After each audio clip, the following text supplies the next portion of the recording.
Bonsoir Jean-Rémy et bonne année. Merci, bonsoir mon père, bonne année. Et puis bonsoir à nos internautes, les internautes de ma chaîne YouTube, Abbé Romain, et puis les internautes de votre chaîne, Jean-Rémy, Rencontre avec Dieu. Oui, c'est ça, rencontre avec Dieu. Voilà. Et vous avez rencontré Dieu. Et d'ailleurs, je vous ai vraiment suivi depuis quelques semaines sur votre chaîne et j'ai été très touché par non seulement votre ferveur, vous êtes un réel combattant de la foi, par votre chemin, votre parcours de conversion, et je trouve que moi, ça m'a beaucoup ému. Alors peut-être, est-ce que vous voulez déjà nous dire quelques mots là-dessus, Jean-Rémy? Ben voilà, je suis un jeune d'une trentaine d'années, j'ai bientôt 32 ans.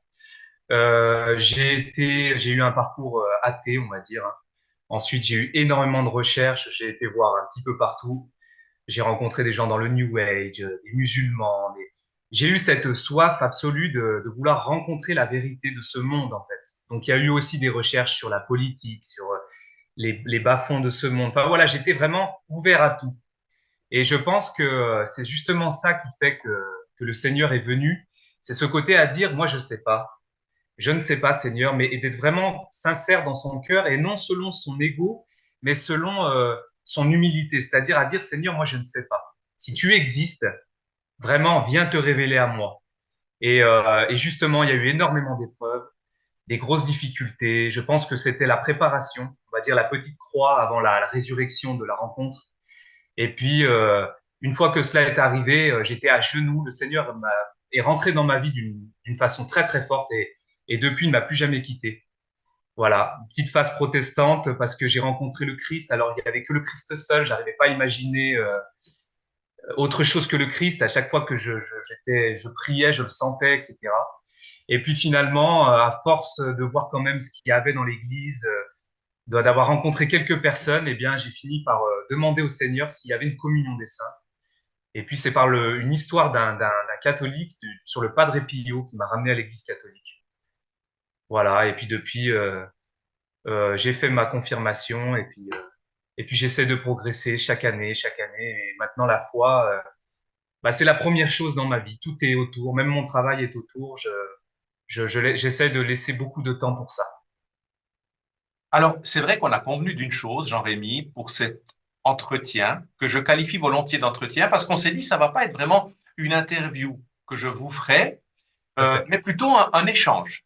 Et je Ouais. trouve que c'est très intéressant, vu qu'on va mettre ça sur nos chaînes mutuelles, pour qu'on puisse avoir un temps d'échange, parce que comme je vous l'ai dit tout à l'heure, hors antenne, l'idée aussi, c'est que vous puissiez avoir l'occasion de me poser éventuellement quelques questions, qu'on puisse aussi, comme vous êtes un défenseur de la foi, un apologète, vous êtes un apologète aujourd'hui, hein, c'est défenseur de la foi, l'idée aussi, c'est qu'on puisse dire, voilà, dans nos différents ministères, qu'on appelle ontologiquement différents et très profondément complémentaires, eh bien, Tout à c'est fait. important aussi de moi, comme prêtre, savoir aujourd'hui, pour un nouveau converti, eh bien, qu'est-ce que vous attendez d'un prêtre idéalement? Bien sûr, le prêtre n'est pas un concept fermé et cloisonné, mais pour moi, c'est important de dire, voilà, aujourd'hui, on doit continuer à éveiller des consciences, à éveiller, et surtout à réveiller parfois des personnes qui sont, je pense, endormies, profondément endormies,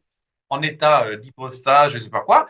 Et l'idée, c'est aussi de dire comment est-ce que moi, en tant que prêtre, je dois me situer. Qu'est-ce que vous attendez aussi de l'Église d'aujourd'hui, de l'Église humaine, visible? Parce que là aussi, vous en faites partie comme baptisé. Vous êtes un fervent baptisé aujourd'hui, un combattant. Mais aussi, c'est important de pouvoir se dire comment est-ce qu'on peut faire Église ensemble et qu'est-ce qui peut mener des âmes à Dieu. Oui, tout à fait. Vous voulez déjà que je vous donne quelques, peut-être si vous voulez, ce que j'attends, par exemple, moi, d'un prêtre. Eh ben, moi, j'attends un saint prêtre.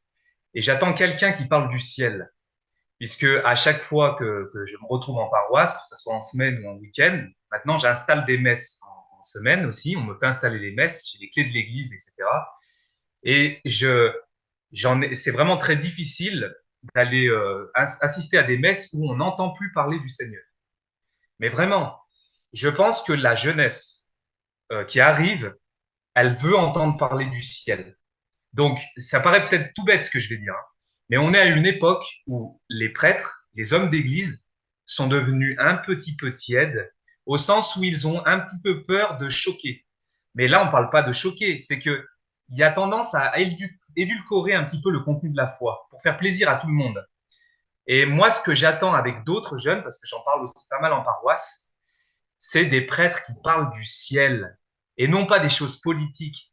Les choses politiques doivent venir en second. Mais en premier lieu, c'est le ciel. On veut entendre parler des saints, on veut entendre parler des anges, on veut entendre parler de Dieu. Et on veut qu'à chaque messe, un prêtre nous fasse une homélie sur les textes. Puisque moi, ça me surprend toujours d'entendre finalement à quel point les prêtres peuvent être des encyclopédies. Quand ils veulent vraiment parler du ciel, mais moi, j'hallucine parfois. Quand j'en vois certains, des prêtres que j'ai ici dans ma paroisse, mais je dis, mais pourtant, moi, je me suis intéressé à la foi, hein, vraiment. Mais quand j'entends ce qu'ils sont capables de nous sortir sur les traditions passées, sur la liturgie, je me dis, waouh, je suis encore à des années-lumière de ces gens-là. Et donc, moi, j'attends à ce que dans des homélies, on ait des homélies claires, fortes, qui parlent des textes de ce jour, du jour de la messe. Puisque quand j'y vais, c'est toujours quand il y a un texte qui pose problème, qu'on estime qu'il pose problème parce qu'il est assez radical, et bien tout de suite, allez, on parle d'autre chose, on le dégage, et ça, c'est insupportable. Moi et d'autres, hein, je dis moi parce que là, c'est moi qui parle. Mais j'en ai discuté avec beaucoup d'autres jeunes, ils attendent vraiment d'être ici pour revoir des repères et des repères de la foi. Voilà ce que je pourrais déjà vous dire d'un prêtre, parce que le ministère d'un prêtre, c'est avant tout aussi de donner la messe, d'exercer les sacrements, et on attend à ce que le prêtre soit disponible et le fasse bien. Euh, Dans mon parcours, Jean-Rémy, je suis une vocation tardive. Donc, j'ai été ordonné à 41 ans. Ça fait maintenant 12 ans que je suis prêtre. Avant, je travaillais dans le cadre militaire. Oui, j'ai vu Euh, un petit peu. Ouais. et c'est vrai que dans mon parcours, pour moi, c'est important la fidélité à la mission. Et c'est vrai que les premières années en tant que prêtre, comme nouveau prêtre, on se cherche. Et parfois même, on est dans une volonté de bonne prestation.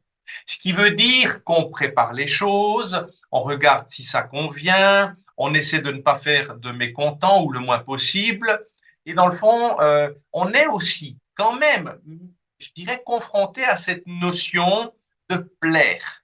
Et Oui, ça, aujourd'hui, c'est extrêmement dangereux. Et je vois maintenant que depuis que j'ai décidé de revenir à la racine de la foi, vous savez, quand vous dites des sujets radicaux, des lectures radicales, mais quelqu'un de radical, c'est très beau, parce que ça veut dire qu'il se rattache à une racine. Et pour moi, c'est ça. Et donc, l'aspect de prendre des lectures que la commission liturgique nous donne, que le cycle liturgique nous donne, déjà, je ne prends jamais des lectures brèves. Je prends toujours les lectures les plus longues. Parce que je trouve que là aussi, si on prêche sur le texte, c'est la parole de Dieu qu'on prêche. Si je commence à prêcher, à édulcorer, vous avez employé le terme, ou avoir une volonté de ne pas perturber, de ne pas bousculer les consciences, à ce moment-là, je ne sers à rien. Ça veut dire que je suis en train d'instrumentaliser la parole pour justement surtout ne pas trop réveiller. Non. Et je crois que c'est ça à la base aujourd'hui que je ressens en tant que prêtre. Et d'ailleurs, je suis un prêtre heureux parce que j'ai eu la joie d'avoir eu des jeunes qui soit sont revenus à l'église, soit étaient athées et sont venus à l'église en me disant j'ai été touché par ce que vous avez dit. Et en fait, j'ai dit, mais ce que j'ai dit, ça ne vient pas de moi, ça vient du Christ. Donc pour moi, ça n'est pas d'amener les gens dans mon église, c'est de mettre les gens en face du Christ. Et le prêtre est là juste pour être là en comme un alter Christus, comme un autre Christ. Et le Christ. il donne son être au Christ, c'est tout ce qu'il fait. Si Oui. lui-même veut prendre la primauté sur le Christ, il se trompe, il faut qu'il quitte tout de suite l'Église. Et oui, et puis vous l'avez dit, c'est le rôle du prêtre. Il est une persona Christi dans les sacrements. C'est incroyable. Et moi, enfin, j'en ai déjà discuté avec d'autres prêtres et je pense qu'ils sont contents d'entendre des laïcs qui défendent mieux que certains prêtres la vocation sacerdotale. Puisque moi, vu que je suis pas prêtre, eh bien, j'y vois comme quelque chose d'extraordinaire. Vous voyez? Parce qu'on a toujours tendance enfin, moi je sais que je suis comme ça, à voir chez l'autre, j'essaye de voir chez l'autre ce qui est extraordinaire, ce que moi je n'ai pas. Vous voyez? pour avoir ce côté à se pousser les uns les autres dans les qualités premières que le Seigneur nous a mis, qu'il a mis en chaque être, qui a sa lumière principale, sa qualité première. Et je déprime quand j'entends certains sermons ou quand je vois certains prêtres avoir donné sa vie, être mort à soi-même, ne pas avoir créé de famille.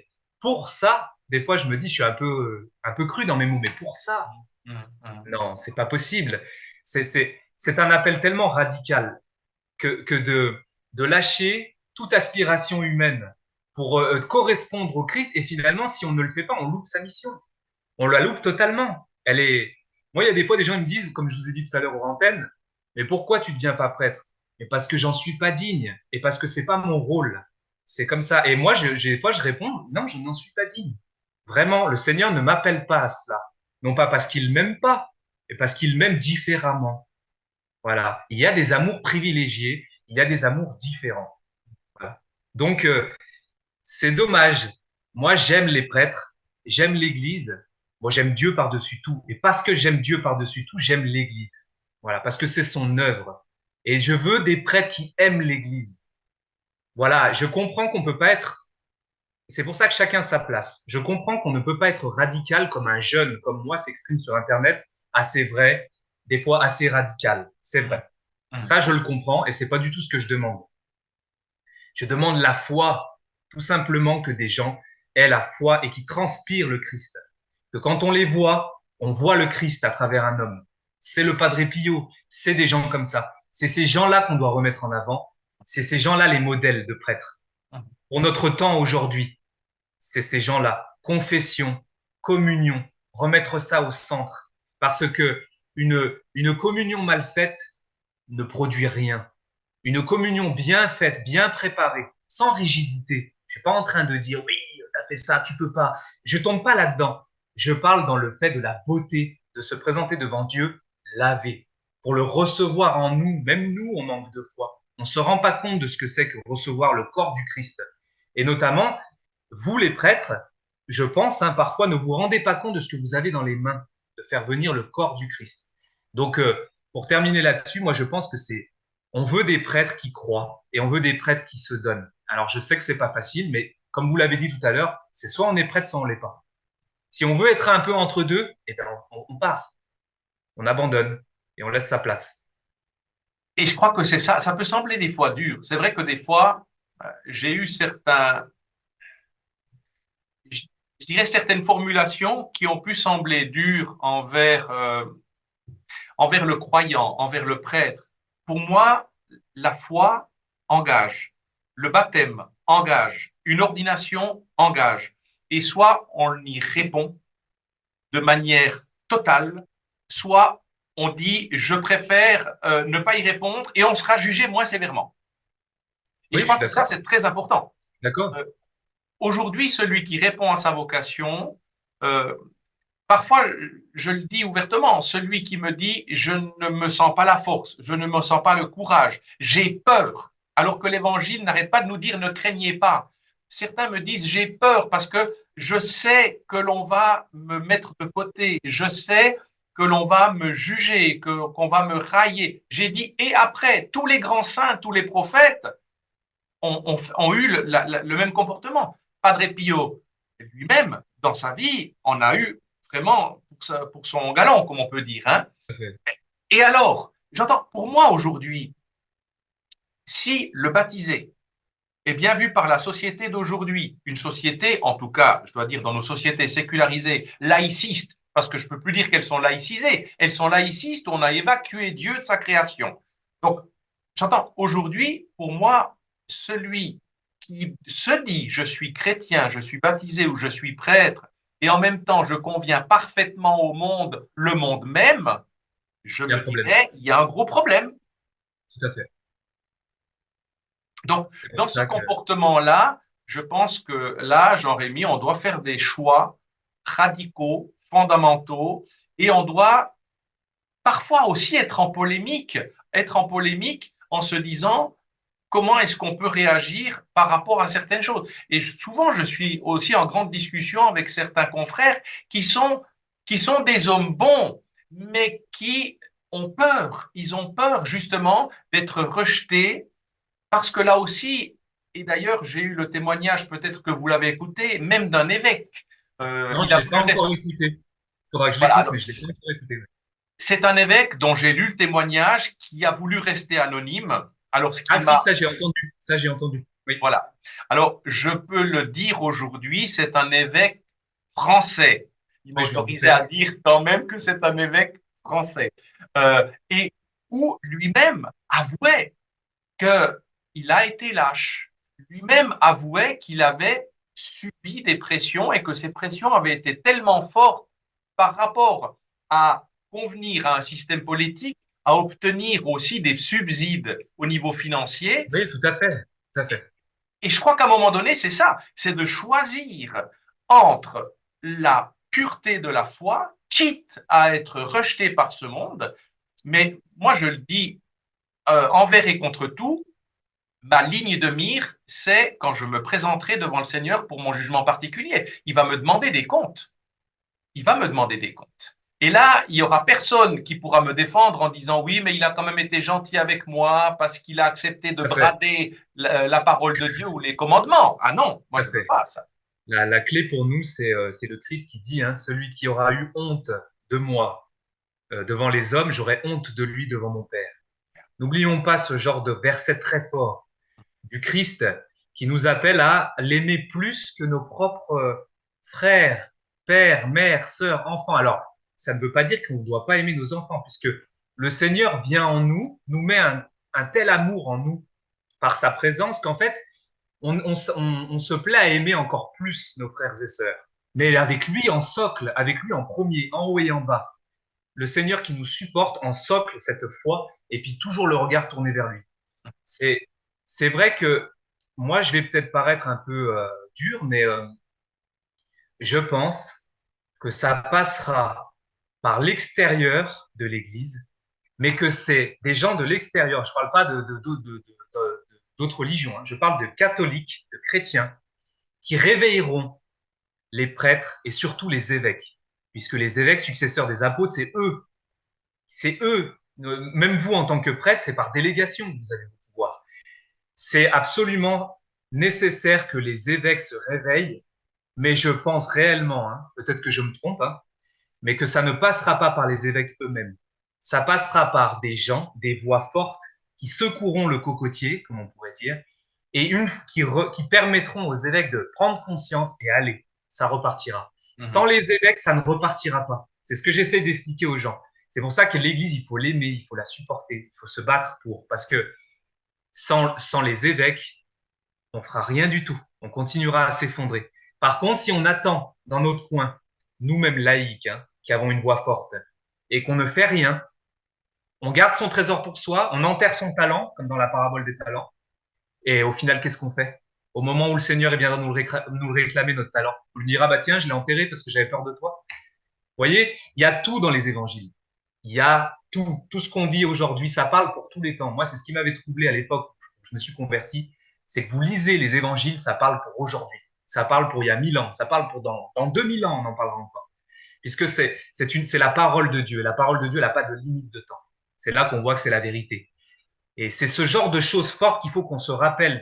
C'est des paraboles qu'il faut que les prêtres expliquent à la messe. Il faut donner des clés aux chrétiens, puisque ce n'est pas les prêtres qui voient les personnes en premier, c'est nous, dans nos travails, dans nos familles.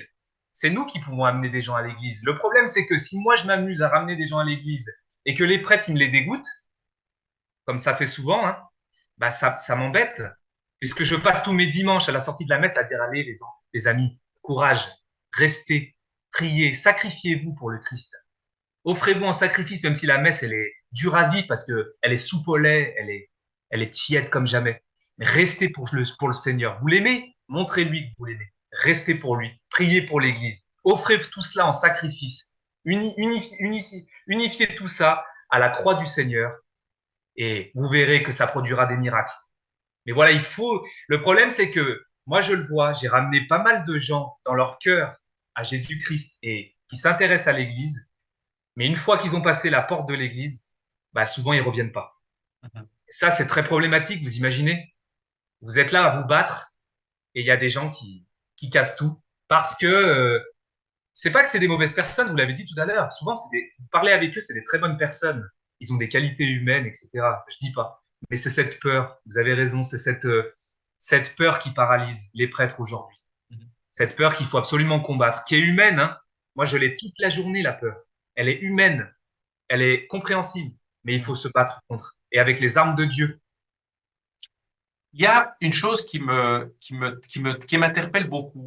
Là aussi, on a vécu, je dirais, dans notre Église, parce qu'on a été fortement aussi influencé par le mouvement de mai 68. Tous ces mouvements-là ont Oui, été, j'entends, nous ont impacté énormément humainement dans notre Église. Et on en paye encore aujourd'hui certains travers. oui. On a vu ça comme une belle progression, comme une ouverture, comme une recherche de liberté. On a vu ça comme une espèce d'émancipation, de saint renouvellement.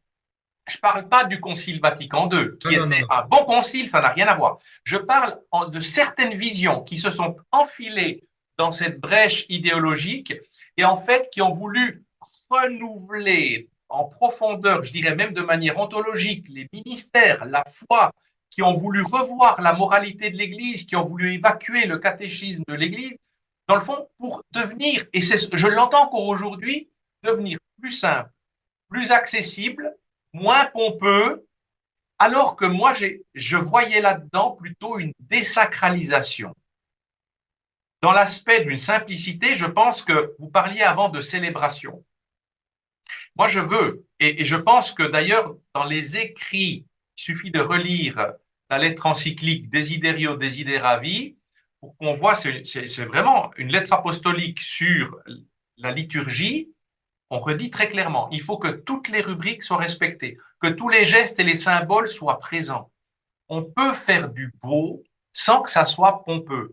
Mais aujourd'hui, je ne peux plus entendre une, des personnes qui viennent me dire il faut renouveler tout l'aspect de nos célébrations en évacuant une lecture, en la remplaçant pratiquement des fois par un poème, en modernisant les choses. Dans le fond, on vient nous dire il faut que ça soit plus accessible. Mais comme vous dites, les évangiles ont été écrits de manière intemporelle. La liturgie, elle doit parler par elle-même. Du moment qu'on devra la surexpliquer, je dirais même l'humaniser, c'est qu'on est juste en train d'évacuer le Christ de la célébration. Et à un moment donné, je crois que c'est ça aujourd'hui qui est extrêmement dangereux. Alors, juste dans l'aspect justement de ce développement-là, aujourd'hui, c'est vrai que je dis souvent, aimez vos prêtres, soutenez vos prêtres. Bien souvent, aujourd'hui, les pressions qui se font à la sortie des célébrations sur le prêtre, c'est pas forcément des personnes qui disent c'était beau, vous avez respecté tout le rite, mais c'est plutôt certaines personnes fortement idéologisées qui viennent vouloir justement influencer les choses pour qu'on fasse plus simple, pour que la messe dure moins long, parce qu'on évalue une homélie ou une prédication à sa durée. Le prêtre prêche bien parce qu'il a été simple, parce qu'il ne m'a pas interpellé, parce qu'il nous parlait comme à des enfants, et puis c'était bref. Pour moi, si c'est ça les critères, je ne suis pas ordonné prêtre pour ça.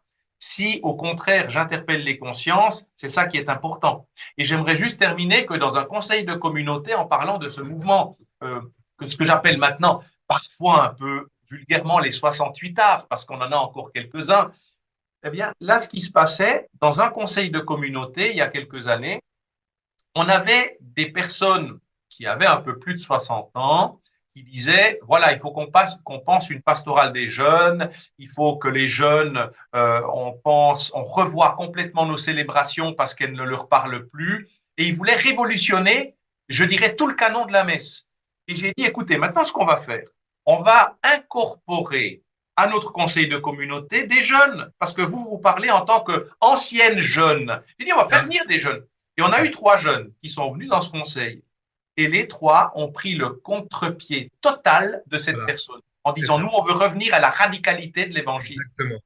C'est ce côté, en fait, de gens qui croient qu'ils sont restés jeunes, mais il n'y a pas plus poussiéreux que ces gens-là. C'est-à-dire que, d'ailleurs, moi, je le vois dans les accompagnements là, dans ma paroisse, ils sont décalés totalement de toute cette jeunesse qui est arrivée. Moi, j'en rigole, puisqu'il y a encore quelques années, quand je suis arrivé, il n'y avait pas ça.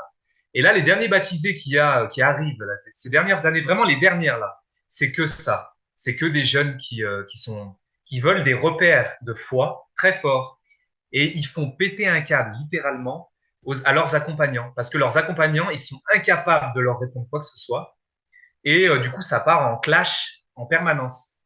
Et moi, ça me fait rire parce que j'ai tenu pendant, ça fait quand même longtemps que je suis là-bas, j'ai fermé ma bouche pendant des années. Et maintenant, je suis en train de voir que la patience, elle est en train de payer. C'est-à-dire qu'il y a tous ces jeunes qui arrivent, qui ont ces envies de foi, de transcendance, etc. Et on voit finalement la contradiction avec cette génération de laïcs insupportables. Voilà. Moi, je suis pas prêtre, hein, donc comme je vous ai dit, j'ai une parole très libre. J'utiliserai les mots qu'il faut. Mais vraiment, c'est des gens pour moi à combattre. Alors attention, hein, quand je parle de combattre, c'est pas avec l'épée, hein, c'est pas avec les poings, mais à combattre aussi parce que ces gens-là finalement prennent des places dans les églises, dans les paroisses et pourrissent tout. Et notamment, nos prêtres n'osent pas dire quelque chose puisqu'on les menace, comme vous l'avez très bien dit tout à l'heure, et on dit, bah voilà, moi je suis comptable, mais si ça te plaît plus que moi je pense, eh ben je m'en vais. Et vu que le prêtre il a personne sous la main, eh ben il passe tout à ce laïc là qui vient l'embêter, ou alors des femmes de diacres qui se mettent à devenir diacres à la place du diacre. Vous voyez, moi j'ai vu toutes ces choses-là. Je vais pas donner de nom, je vais pas donner de lieu, je vais pas donner de paroisse. Parce qu'il y en a qui me disent, oh tu n'es pas précis, dans tout ce que tu dis tu énumères, mais je vais pas te faire une liste avec des noms. Ça ne se fait pas. Si j'ai quelque chose à dire, je le dis en face des personnes. Là, je fais quelque chose de général. Voilà. Et je pense que les prêtres doivent gentiment, hein, certes, parce que quand on est gentil, on va pas faire de soi un dur. Hein, mais il faut quand même que les prêtres sachent reprendre le contrôle de leur paroisse. Moi, je vois trop de gens qu'on a délégués, à qui on a délégué les accompagnements de jeunes. Le problème, c'est que on juge un arbre à ses fruits. Rappelons-nous de cette clé de lecture que nous a donné le Christ. On juge un arbre à ses fruits. Et quand on voit les jeunes qui viennent d'arriver, ils demandent un sacrement, un an après, ils sont plus à l'église, posons-nous des questions. Et moi, comme j'ai déjà dit dans mes vidéos, vous l'avez peut-être déjà vu, ces gens-là, c'est 68 arts. Là. Et tous ces gens, jamais j'ai vu une remise en question de la part de ces gens-là. Jamais. Ils sont là, ils disent, oh, ils sont terribles, nos jeunes. Moi, j'ai entendu ça, là. Ah, les nouveaux baptisés, les nouveaux convertis, ils sont terribles. Mais ouais, les amis, ils sont terribles parce que ils se mettent en colère, ils se braquent parce que vous les braquez. Dès qu'ils vous posent une question, vous leur dites, ah non, ça, c'est pas important. Ils veulent entendre parler de la foi, vous leur parlez des migrants. Ils veulent entendre parler des machins, vous leur parlez d'aider dans telle association. Mais eux, ils veulent entendre parler de Dieu, des saints, des anges, de l'Église catholique, du catéchisme, des conciles. Ils veulent une formation. Ils veulent de la catéchèse, voilà. Mais ils veulent pas une catéchèse barbante comme on trouve sur Internet avec des prêtres rigides qui nous font telle ligne, telle, parce que ça, c'est plus de notre époque. Ça, c'est une petite pique que j'envoie à tous ces gens très traditionnels sur Internet et qui se mettent en petite secte chez eux, entre eux, là, et qui se recluent dans leur petite paroisse et puis qui finissent par finalement ne plus parler à personne et ne plus non plus évangéliser. Ils sont qu'entre eux. Mais ça ne marche plus. Donc moi, je ne parle pas de cette extrême-là. Hein. Je ne parle pas d'aller barber tout le monde avec des choses. Oui, si tu fais pas ça, t'es en enfer. Si tu fais pas ci, t'es. On parle pas de ça. Hein. On parle juste de revenir à un équilibre. Hein, je sais que l'équilibre chez l'humain, il est très dur à trouver, mais c'est pour ça qu'on ne demande pas de le trouver chez l'humain, mais on le reçoit de Dieu, l'équilibre. On le reçoit de l'Esprit Saint. Et il faut que Bon, on ne commande pas à l'Esprit Saint, il souffle là où il veut, hein, comme nous dit Jésus. Comme le vent, on ne sait pas d'où il vient, où il va, mais il est important de se disposer, que l'Église à nouveau fasse, eh bien, se mette à dire oui, on a péché. Que les évêques se disent on a péché, que les prêtres disent on a péché, que les laïcs disent on a péché. Seigneur, sous la sac et la cendre, on demande pardon, on fait pénitence et on dit Esprit Saint, viens nous renouveler. Voilà. C'est ça qu'on a besoin dans ce pays et dans l'Église de ce pays et dans l'Église occidentale en général, je pense. Je vais vous raconter une petite anecdote, Jean-Rémy. Oui. Quand j'étais en stage, donc j'allais être ordonné diacre, donc j'avais terminé mes études. C'était un stage que l'on appelait catéchétique. Donc j'étais observateur dans une rencontre de catéchèse qui préparait à la première communion. Et c'était une dame très expérimentée hein, qui donnait sa rencontre de catéchèse. Et on avait l'évêque qui était en visite pastorale durant cette période-là. Ce qui veut dire que je me suis retrouvé comme observateur assis à côté de l'évêque qui suivait la rencontre de catéchèse. Et au bout d'une heure, les enfants sont partis. Et cette dame est venue vers l'évêque et moi en disant, ça va, vous avez bien aimé la rencontre? Moi, je me suis tu, l'évêque était présent, je lui ai laissé quand même la préséance. Et l'évêque lui dit, c'était bien, vous avez créé une belle ambiance comme ça, mais si vous me permettez, j'ai trouvé un peu dommage que vous fassiez des circonvolutions pour essayer de parler de ce qui se passait lors de la transsubstantiation. Euh, Vraiment, j'ai trouvé un petit peu alambiqué. Vous avez pris des exemples qui ont noyé le poisson et qui, dans le fond, ne disaient pas vraiment ce qui était en train de se passer à ce moment-là. Et cette dame, avec un grand sourire, a dit à l'évêque, mais monseigneur, le problème, c'est qu'il ne comprendrait pas. Et vous savez ce que l'évêque a répondu? Il lui a dit, pourquoi vous, madame, vous comprenez? Ouais, Et j'ai trouvé très beau. Si on va expliquer à un jeune uniquement ce qu'on comprend et ce qu'on maîtrise, on va rien expliquer du tout. Et c'est ce qu'on appelle enseigner la mystagogie, enseigner le mystère. Parce qu'il y a une certaine rationalité, on peut faire une certaine analogie, mais à un moment donné, on doit simplement s'effacer devant le mystère, en disant voilà ce qui se passe. Voilà ce qui se passe à ce moment-là, et c'est quelque chose qui n'est pas obscur, mais c'est trop lumineux pour nos yeux d'humains. c'est Et ça. on y adhère par la foi et par le cœur, parce qu'on sait que ça se passe. On ne peut pas l'expliquer. Tout à Et fait. je crois que c'est ça aussi aujourd'hui le gros problème. Et comme vous le dites, euh, on a tendance aujourd'hui à vouloir tout rationaliser, à tout expliquer, à tout niveler. Et là aussi, on le voit dans l'aspect des ministères. Chacun veut être calife à la place du calife pour essayer d'orienter les choses comme il veut. Alors que je me dis, c'est tellement beau. Moi-même, vous parliez avant que vous ne vous sentiez pas digne d'être prêtre. Et ben moi, je crois que je me suis jamais senti digne d'être père de famille. Parce que je me Voilà. suis dit, c'est quelque chose de particulier. Et quand je vois des familles à côté de moi et que je vois la difficulté, le défi que c'est que d'éduquer des enfants dans le monde d'aujourd'hui, je me dis, j'ai une paternité spirituelle, mais Dieu ne m'a pas donné la grâce d'être père de chair. Oui, Et donc, voilà, je me réjouis pour les personnes qui le sont, je ne les envie pas. Et je trouve qu'ensemble, on fait la société. Et je me dis, eux vont donner naissance à des futurs baptisés, je l'espère aussi à des futurs religieux, des futurs prêtres.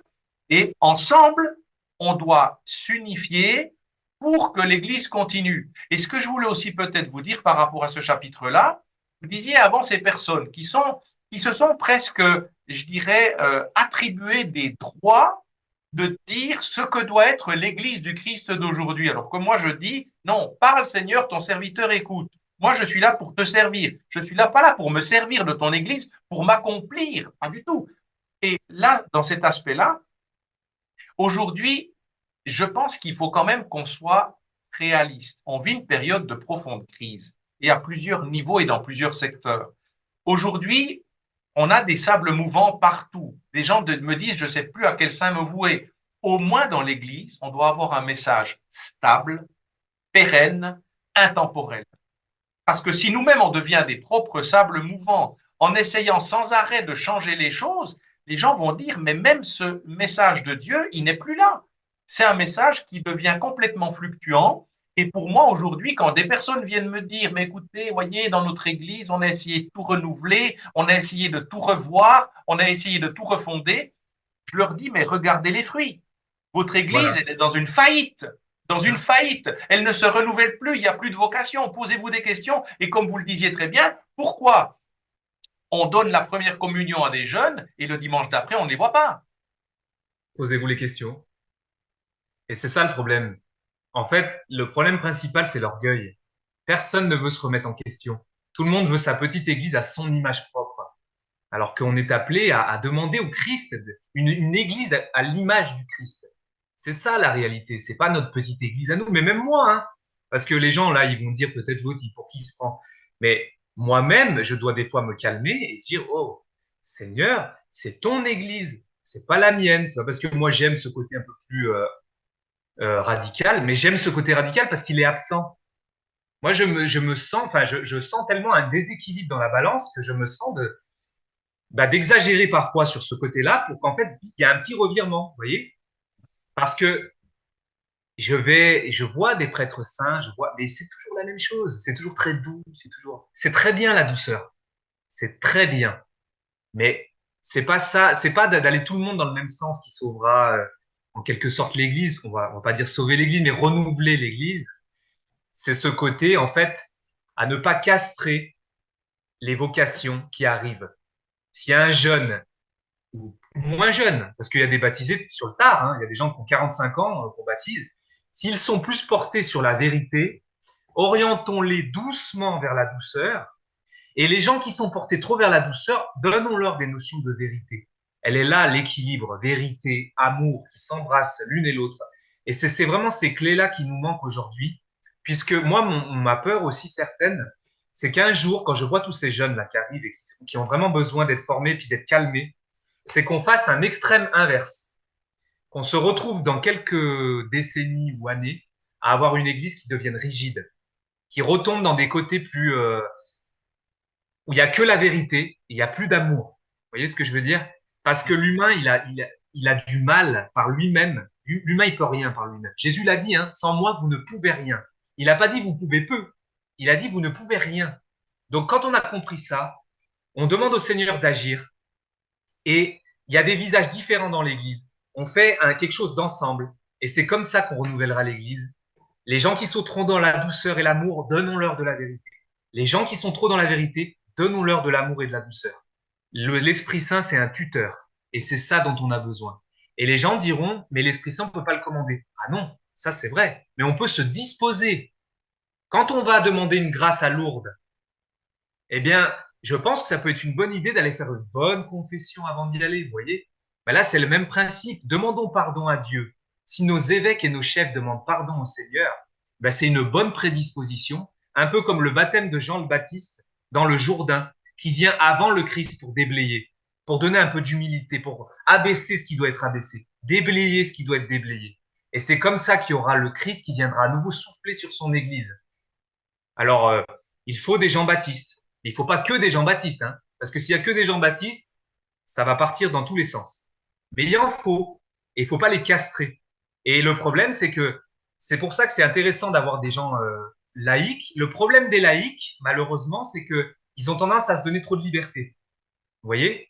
Moi, j'essaye de rester toujours dans la doctrine de l'Église, pas rigide, hein, mais dans la doctrine de l'Église, Mhm. toujours. Et mon obéissance à l'Église, moi, elle est là. J'ai pas de supérieur qui me dit ça, tu peux pas le faire. Ça, moi, je fais ce que je veux, je dis ce que je veux, mais je reste toujours dans l'obéissance à l'Église et je ne la quitterai jamais, jamais, jusqu'à ma mort et au ciel, si Dieu m'en donne la grâce, je serai dans l'Église.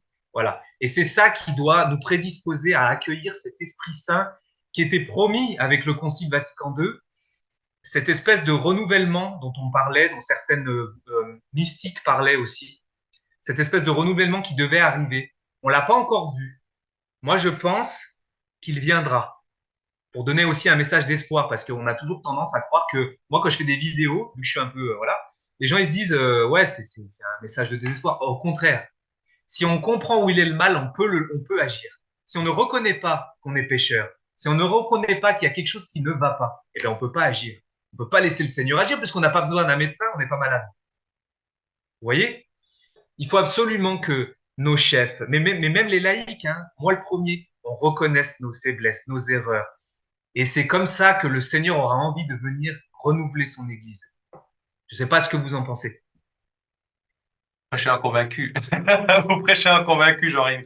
Mais là aussi, il y a des notions aujourd'hui sur lesquelles on a, je pense qu'on les a évacuées. La notion notamment de péché, de recherche de la perfection, de complémentarité, de la nature, la loi naturelle aujourd'hui. Oui, Moi, je dis que dans le XXe siècle, on a véritablement, on est passé d'une laïcité à évacuer Dieu. Pour moi, c'est une période qui est extrêmement dangereuse aujourd'hui parce qu'on a évacué Dieu de sa création, de son Église. On a commencé par s'attaquer. Je regrette de devoir le redire, mais les mouvements féministes ont détruit la femme, On détruit la nature magnifique de la femme. Lorsque je discute avec des personnes qui se disent féministes et je leur dis, mais écoutez, regardez, moi je n'envie pas une femme qui peut porter un enfant. Pourtant, on pourrait pousser le ridicule aujourd'hui en disant, je suis discriminé en tant qu'homme parce que je ne peux pas porter un enfant en mon sein. Mais non, je suis heureux pour qu'une femme puisse le faire. Mais pourquoi est-ce que la femme veut devenir un autre homme et l'homme veut devenir une autre femme?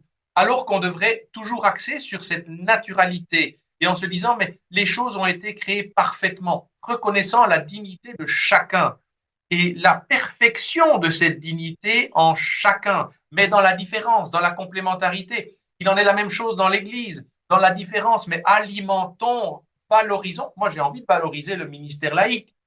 Et le ministère laïque doit valoriser le ministère ordonné en se disant, nous devons être ensemble dans cette mission-là, mais toujours avec des séparations qui sont en fait juste, on s'appuie l'un sur l'autre. On s'appuie l'un sur l'autre dans ce cheminement de perfection. Or, aujourd'hui, on a essayé justement, dans cette idée de modernité, de ne plus élever les consciences, de dire Dieu t'aime comme t'es, reste là où tu en es. Mais non, le Seigneur nous rejoint dans tous les états de vie, mais il nous prêche sa parole et ensuite il nous dit va et ne pêche plus. Donc il y a toute la notion de perfection, la notion de contrition, la notion de reconnaître son imperfection. Et moi, je sais très bien que j'ai jusqu'à mon dernier souffle à demander pardon, à essayer d'être meilleur qu'hier et moins bon que demain, à cheminer vers cette perfection, mais ne pas dire pour ne plus élever des consciences, écoute, reste là où tu en es,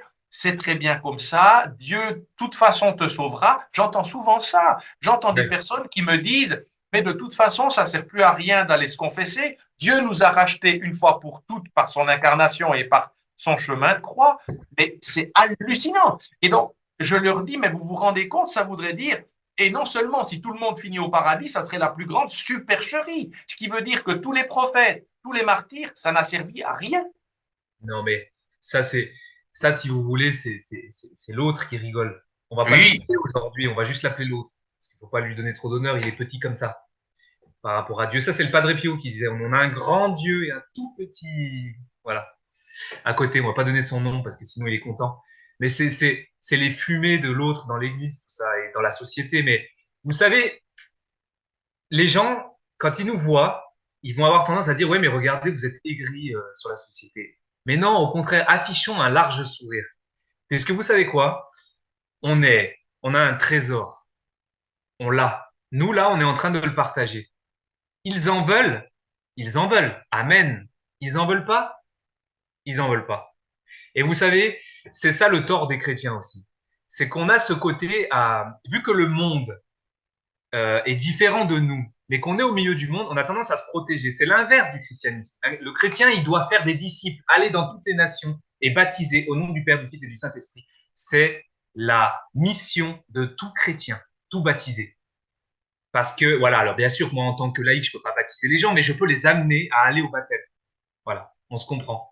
Et donc, j'aimerais insister, pour changer un petit peu, sur le fait qu'on doit avoir un large sourire, nous, en tant que catholiques, puisque on a trouvé la vérité. Le Seigneur a jugé qu'on pouvait recevoir cette vérité. Qu'est-ce que c'est magnifique! Quel trésor magnifique d'être en contradiction avec un monde qui va à la perdition. Et quel témoignage magnifique, puisque moi, je le vois dans ma vie. Ça interpelle. Si vous le vivez vraiment, mais ça interpelle, puisque eux, je vais rester poli, mais ils vont partout, ils vont coucher, ils vont faire la fête, et ils sont jamais bien. Jamais. Ils sont toujours en recherche. Et nous, ils nous regardent posés à côté, à les regarder, sans les condamner.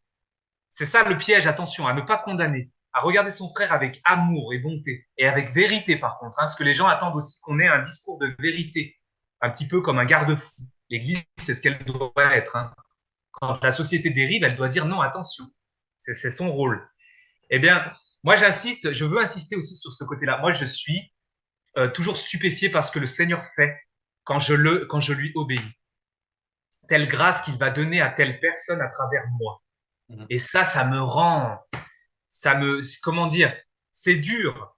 Tous les jours, c'est dur puisqu'il y a des batailles, il y a des insomnies, il y a des attaques du démon, c'est normal. Mais qu'est-ce que c'est beau à la fin quand vous triomphez d'une dépression, Vous voyez des gens qui obtiennent des grâces du Christ sans y croire et qui vous reconnaissent purement comme chrétien. Ils disent, ah ben, s'il y a bien un chrétien, c'est lui. Et ben, ça, c'est magnifique. Et c'est ça qui doit être, on va dire, arrêtons de pointer du doigt le monde et soyons des lumières pour le monde et des lumières heureuses. Comme disait le Padre Pio, notre Dieu est le Dieu de la joie. Arrêtez de l'emmerder dans vos prières avec vos pleurnicheries. Notre Dieu est le Dieu de la joie. On peut trouver même de la joie dans l'épreuve, puisqu'il est toujours là. Toujours, il est toujours là. Il va vous laisser 2 jours dans la difficulté et d'un coup il revient. Et quand il revient, qu'est-ce que c'est beau. Moi j'insiste rarement dans mes vidéos là-dessus. J'en profite d'être avec vous pour insister là-dessus. Ayons un large sourire. Portons cette bonne nouvelle. C'est une magnifique nouvelle. Ceux qui le veulent, tant mieux. Ceux qui ne la veulent pas, tant pis. Ne nous torturons pas avec ça. Donnons-nous pour nos frères. Attention, hein. Il faut se donner, il faut se battre, parce que c'est un amour de sacrifice, un amour qui va jusqu'à la croix. Notre Dieu qui s'est dépouillé de tout, qui va jusqu'à donner sa vie sur la croix.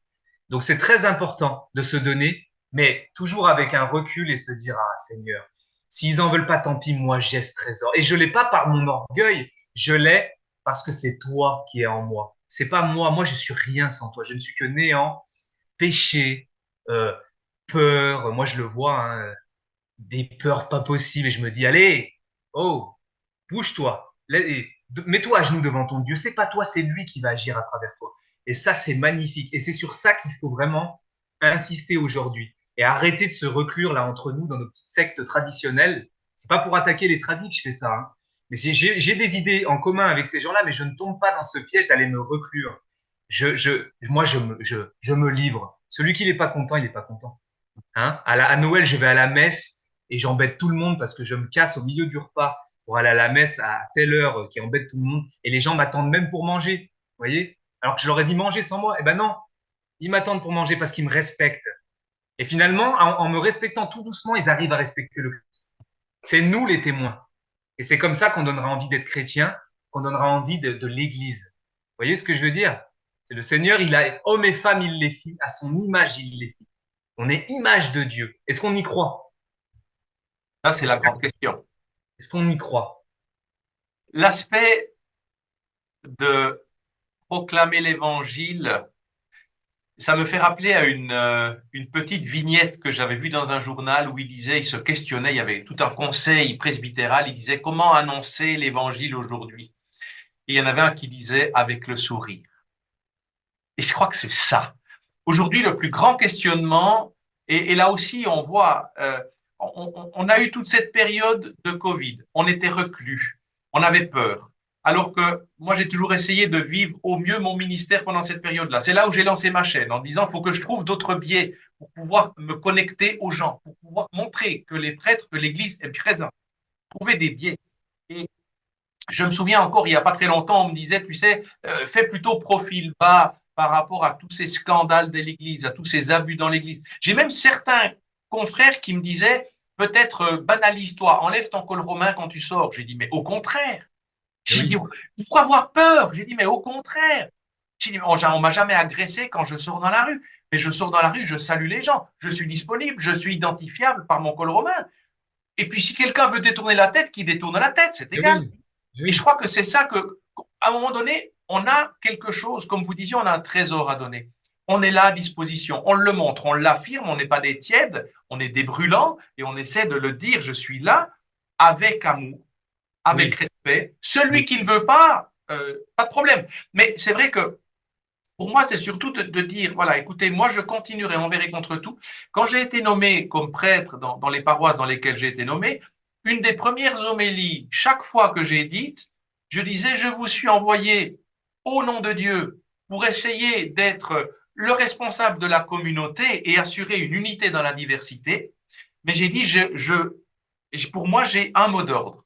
Je ne suis pas là pour être populaire, je suis là pour être fidèle au Christ. Et je crois que c'est ça, à un moment donné. On n'a pas à rechercher la popularité. Une église n'a pas à devenir populaire. Et d'ailleurs, il suffit de lire les évangiles, de voir les prédications du Christ. Combien à côté de lui disait, ce message est dur, qui peut l'entendre?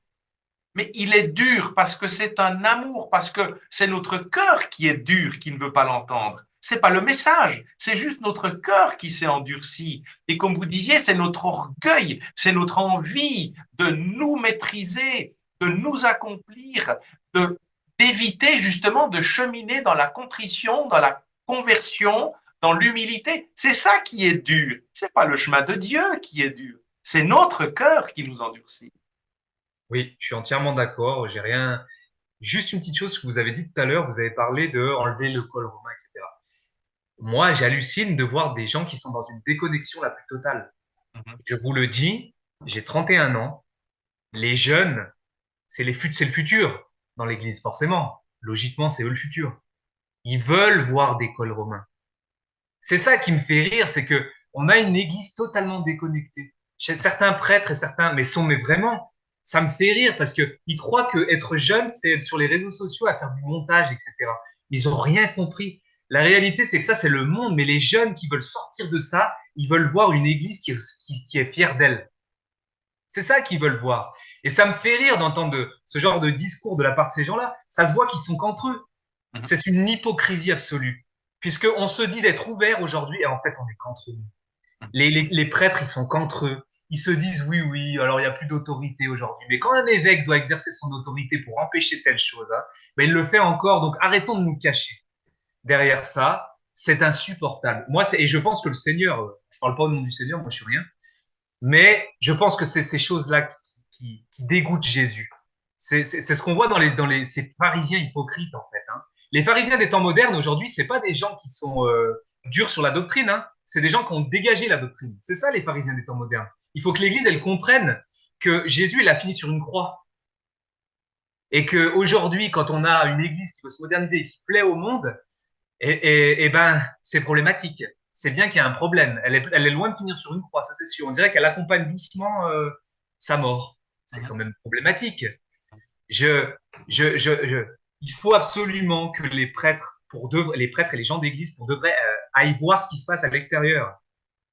Arrête de rester qu'entre eux là, parce que si on se dit qu'aujourd'hui les jeunes veulent en gros des choses modernes, mais c'est pas vrai. C'est absolument faux. Les jeunes qui arrivent à l'église, je peux vous le dire, hein, mais c'est du 100%. Hein. Ils veulent tous des repères forts. Ils veulent tous un retour à la tradition. Tous.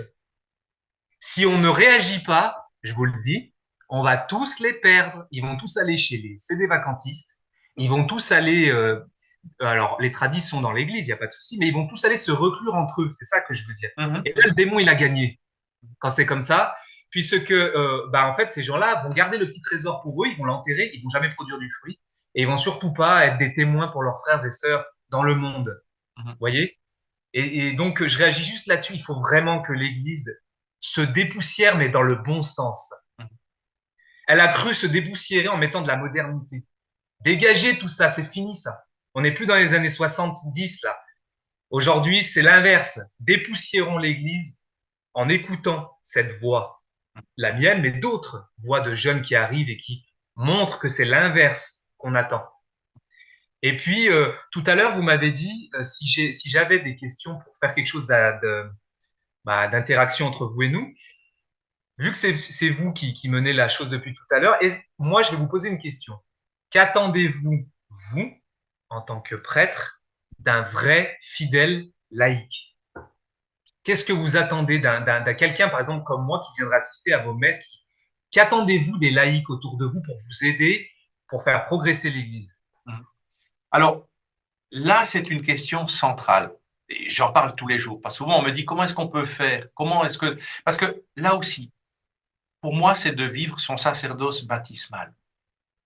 J'entends encore trop souvent des personnes me dire, nous, on ne peut rien, on est laïque. Je dis, vous êtes baptisés. Et vous l'avez dit en début d'entretien.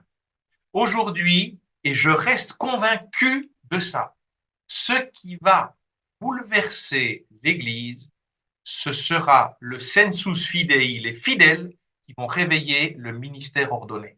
Tout à fait. Prêtres et évêques. Tout à fait. J'invite toujours les laïcs à dire faites entendre votre voix au nom de votre sacerdoce baptismal. Questionnez vos évêques, questionnez votre prêtre. Je ne veux pas dire de les harceler, loin de là, mais dites-leur, moi, dans l'Église du Christ, j'ai besoin de retrouver le radical. j'ai besoin de retrouver le fondamental. J'ai besoin de retrouver le symbolique. J'ai besoin de sentir les mystères de Dieu, de toucher le ciel. Je ne veux pas qu'on me divertisse, je veux me convertir. Donc la diversion ou le divertissement à l'église, basta. Je veux revenir à l'essentiel. Alors, bien sûr que ça ne veut pas dire qu'il ne faut pas qu'on actualise certains chants. Il y a des très beaux chants chrétiens qui peuvent être pris aussi dans un certain sens moderne. Mais je pense qu'aujourd'hui, pour moi, c'est de dire, écoutez, voilà ce que moi j'ai besoin pour ma propre sanctification. Et je pense que ça, je le vois et je confirme ce que vous dites, Jean-Rémy, toutes les dernières conversions auxquelles j'ai vraiment pu assister, c'était toujours dans la radicalité. C'était toujours dans un but d'absolu. J'ai jamais quelqu'un qui m'a dit je me suis converti parce que j'ai fait une espèce de farandole dans l'église. Non, je me suis converti au moment où vous avez présenté le corps du Christ, où vous avez prononcé le récit de l'institution, où il y a eu un moment de silence. C'est là que je me suis converti. C'est Exactement. là que j'ai touché. Et pour moi, j'attends juste du laïc qui s'autorise à prendre la parole et qui disent au nom de mon baptême, je vais réveiller mes pasteurs parce que ils ont besoin d'être rassurés, ils sont apeurés, ils sont sous des pressions. J'ai besoin de faire bouclier devant la société, devant les politiques. J'ai besoin, les gens doivent se dire de l'extérieur de l'Église, je ressens une communauté autour du presbytérium, autour d'un diocèse. Je ne vois plus que des prêtres qui se faufilent comme ça à gauche, à droite, mais je sens une communauté qui existe et je sens des chrétiens, des baptisés qui sont fiers. Et la deuxième chose, peut-être aussi, Jean-Rémy, aujourd'hui, j'aimerais beaucoup que le premier noyau de la communauté, ce soit la famille. Trop souvent, j'entends des parents me dire, écoutez, c'est vous pour la catéchèse, nous, on n'a pas les compétences, on n'a pas les connaissances. Et je leur dis, mais ces connaissances, on va vous les redonner. On va faire une catéchèse familiale, une catéchèse intergénérationnelle. Mais vous, vous devez vivre chrétiennement dans votre propre famille.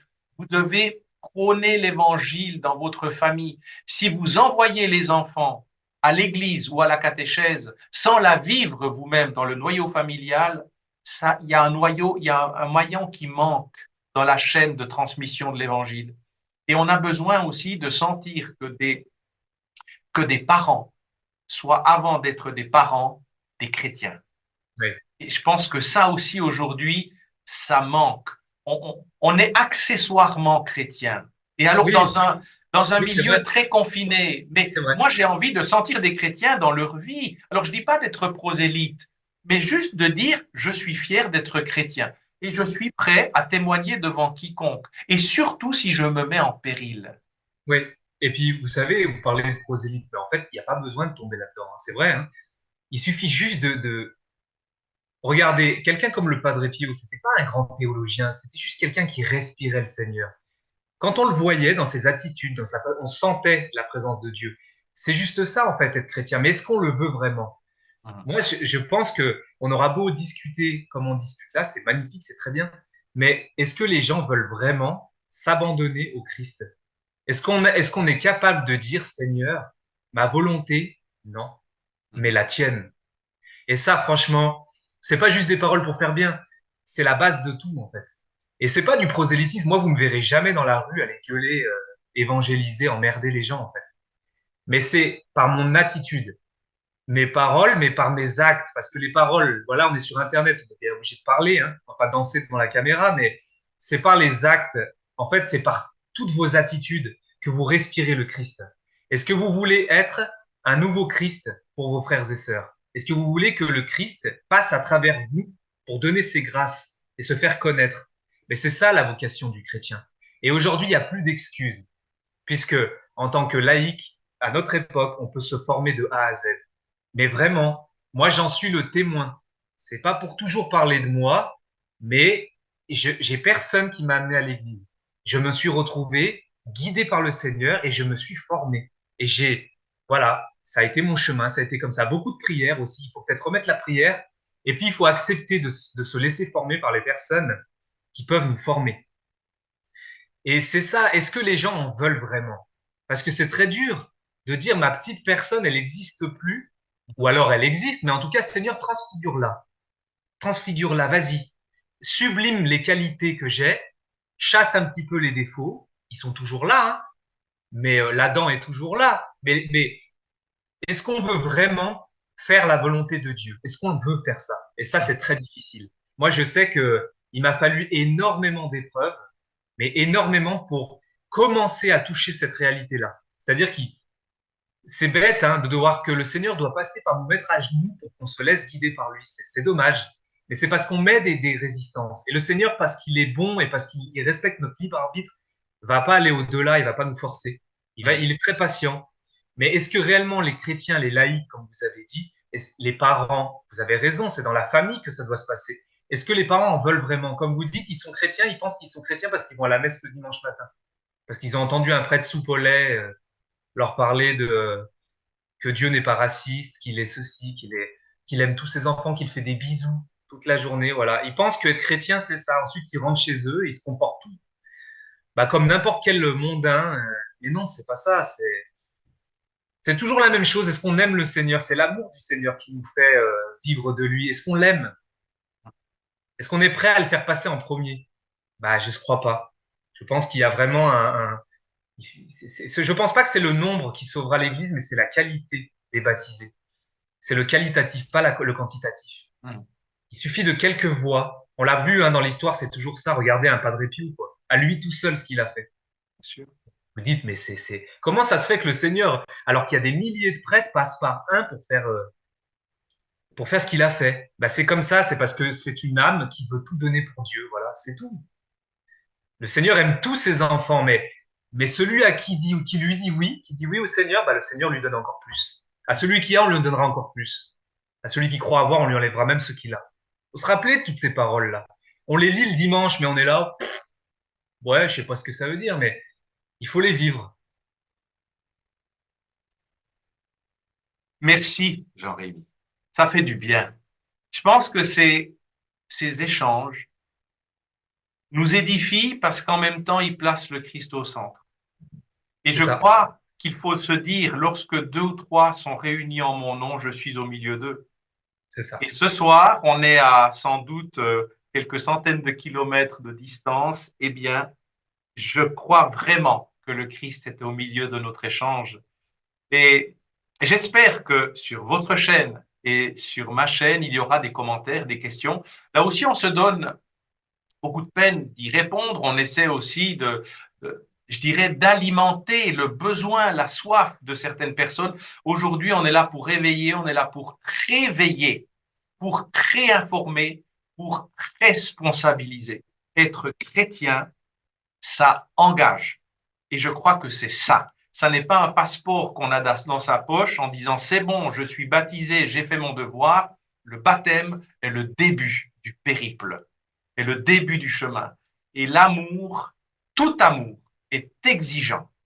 Et l'amour de Dieu est exigeant. Il nous a tout donné. Et c'est pour ça que moi, quand je vois le chemin que j'ai fait, et on pourra une fois faire une deuxième vidéo sur nos chemins, parce que je sais que pour en connaître un peu davantage sur votre propre chemin, Jean-Rémy, je pense qu'on pourra en parler des heures, hein, de nos chemins mutuels qui nous ont amenés à Dieu. Eh bien, on voit combien Dieu nous aime. Et moi, je me dis, il m'a sauvé. Il m'a sauvé déjà ici-bas. Et le moins que je puisse faire pour lui, c'est lui donner ma vie. Même si je dois la perdre ici-bas. C'est le risque. C'est le risque. Tant pis. Mais pour moi, je répète toujours ma ligne de mire, c'est mon jugement particulier. Au moment où je vais me retrouver devant lui, il va me poser la question. Romain, qu'as-tu fait de ton baptême? Qu'as-tu fait de ton sacerdoce? Est-ce que tu m'as renié devant les hommes? Est-ce que tu m'as honoré devant les hommes? Est-ce que tu as pris des risques? Est-ce que tu as essayé? Ou est-ce que tu as renoncé? Est-ce que tu as voulu être fidèle? Ou est-ce que tu as voulu plaire? Et pour moi, c'est ça. On a tout. Et vous le disiez, Jean-Rémy, on a tout pour réussir, on a tout pour être de bons chrétiens. Et pour moi, être un saint chrétien, être un saint prêtre, c'est pas être parfait ici, aujourd'hui, c'est cheminer vers le chemin de perfection et c'est enseigner et proposer cette perfection, tout en acceptant mes propres cabots et en demandant pardon pour ce que je fais de mal, pour les biais que je n'arrive pas encore à corriger, mais que j'œuvre tous les jours pour essayer de les corriger. Et on emmènera à notre suite d'autres personnes. On va les emmener. Évidemment que si on ne veut pas reconnaître ses péchés, évidemment que si on ne veut que plaire, évidemment que si on anesthésie les consciences, qu'on veut juste que les gens soient contents, parce que la messe ne dure pas trop longtemps, qu'on ne s'est pas ennuyé, à ce moment-là, je le dis régulièrement, fais ton église, prends tes responsabilités, mais ne prends pas à témoin l'église du Christ. Parce que l'église du Christ, c'est autre chose. L'église du Christ, c'est le Christ au centre et toi, tu le sers. Toi, tu es juste un porte-voix. Tu n'es pas un administrateur, tu n'es pas un détenteur, tu es un vecteur, tu es un porte-voix du Christ. C'est pas ta voix que l'on doit entendre, c'est celle du Christ. Moi, c'est ça que je me dis tous les jours, Jean-Rémy. Mais peut-être, ça fait 1 heure, un peu plus, qu'on est en train d'échanger. Et je pense qu'on pourrait encore passer bien des heures ensemble. Et je pense même qu'on aura d'autres occasions, peut-être sur des thématiques particulières ou des thématiques que des personnes nous proposeront sur nos chaînes Oui, respectives. oui, tout à fait. Tout à fait possible, hein, de se dire, eh ben, on remettra les couverts parce qu'on est là au Avec plaisir. service. Avec On est là au plaisir. service. Et un service mutuel, Jean-Rémy. Alors Oui. moi, je vous laisserai conclure aussi, de dire de votre côté, voilà, s'il y a encore quelque chose qui ressort de cet échange. Moi, ce que j'aimerais en tout cas vous dire, Jean-Rémy, et je le dis régulièrement, mais vraiment je le pense, que Dieu accomplisse en vous ce qu'il a commencé. Parce que je crois que c'est ça. On ne sait pas où il va nous conduire. Et dans la plupart des vocations, il nous dit, va, pars, quitte ton pays et suis-moi. On ne sait Oui. pas. Mais ce qu'on sait, c'est qu'il est le chemin, la vérité et la vie. Et ça nous suffit. Et je vous passe la parole pour la conclusion, Jean-Rémy. Voilà, moi je dirais attention, il y a deux voies, je vais être un peu cru, de perdition. Actuellement, il y a le progrès, les progressistes, et il y a les rigides de l'autre côté. Et la voie à suivre, elle est fine, elle est très fine. Et on peut vite, nous-mêmes, sombrer dans l'un ou dans l'autre, en fonction de nos qualités et les défauts de nos qualités. Moi, je dis aux gens, attention, c'est ça quand Jésus dit la porte est étroite. C'est pas que peu de gens seront sauvés, c'est que c'est pour suivre le Christ pleinement, le chemin est très étroit et on peut vite avoir tendance de tomber d'un côté ou de l'autre, malheureusement. Et laissons-nous conduire par le Christ. N'arrivons pas avec nos listes de courses dans nos prières. Notre erreur, c'est d'arriver avec une liste de courses et de dire Seigneur, fais ceci, cela pour moi, pour les autres. Le Seigneur, il sait mieux que nous. Une bonne prière, si je dois donner un dernier conseil, c'est dites Seigneur, dis-moi ce qui est bon. Fais dans ma journée. Présente-moi les opportunités. Fais, Seigneur. Toi, tu sais, mais fais, agis. Agis en moi. Fais que les gens à travers moi entendent ta voix. Ça, c'est la prière du chrétien. En tant que prêtre, prophète et roi par notre baptême, on doit laisser transparaître le Christ en nous. On doit être un autre Christ pour nos frères et sœurs qui ne connaissent pas. Et c'est notre devoir, à notre époque, d'amener le Christ à nos frères et sœurs.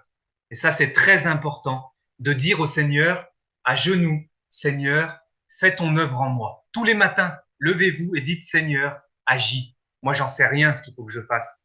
Fais le mieux à travers moi. Viens vivre à travers moi. Donne-moi tous les dons naturels, surnaturels. Tout ce que tu veux faire en moi, fais-le. Et moi, je te laisse faire. Là, je parle beaucoup. En prière, je me tais beaucoup.